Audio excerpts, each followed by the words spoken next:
সমাজে 10টা মুরব্বীর সামনে বলতা এটা আমি ভুল করছি, এটা আমার অপরাধ হয়েছে। বেটা তুমি এই কথা না কয়ে বারবার খালি কথাটা এইভাবে ঘুরাইতেছো, অপরাধ তুমি স্বীকারই করো না। আর এই বেটা জীবন গেছে এই দিক দিয়ে।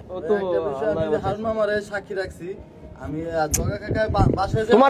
তোমার কি তুমি ভুল করছো এটা স্বীকার করতে গিয়ে তোমার সমস্যা? আমি ভুল করলে স্বীকার করতে আমার অসুবিধা না তো, কিন্তু এরা যে অভিযোগ করতেছে এটা তো মিথ্যা। কোন অভিযোগ? এই দাঁড়াও, কোন অভিযোগ? এরা বলতেছে আমি মোবাইল নিয়ে গেছি। আমি আচ্ছা ধরলাম তুমি মোবাইল নাও নাই। আমি ওখান থেকে পালাই আসছি। আচ্ছা পালায় আসো নাই। আচ্ছা পালায় আসো। এই দাঁড়াও, এই বেটা দাঁড়াও, পালায় আসো নাই, এমনি আসছো এখন। তারপর এখন কি বলেন? তারপরে কি তুমি আর ওখানে আর বাড়িতে যাওয়া দরকার ছিল কিনা? হ্যাঁ আমার দরকার। কেন যাও নাই তুমি? তুমি কেন যাও নাই?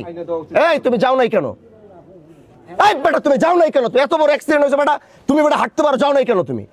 হ্যাঁ আবার এদিকে বয়ে বয়া মুখ এক থাপড়ায় দাঁত ফালাই দিব, ফাজিল কোথাকার। আবার এনে বয়ে অপরাধ স্বীকার না করে আবার একদম গলা নামাই দিব তোর বেটা, ফাজিল কোথাকার। মরে যায় অবস্থা বেটা। তারপর আর বাইরে এতটুকু রহম দিলের মধ্যে হয় নাই না? টাকা না দিতে পারি ওরা, বুঝলাম গরিব মানুষ, টাকা দিতে পারবো না। আরে বারবার গিয়েছে, হয়তো খবরটা তো নেওয়া দরকার ছিল। পোলার তো মরে যায়, ওর তো বাচ্চাটা এতিম হয়ে যেত যদি মরতো। তুমি আমার কথা শোনো।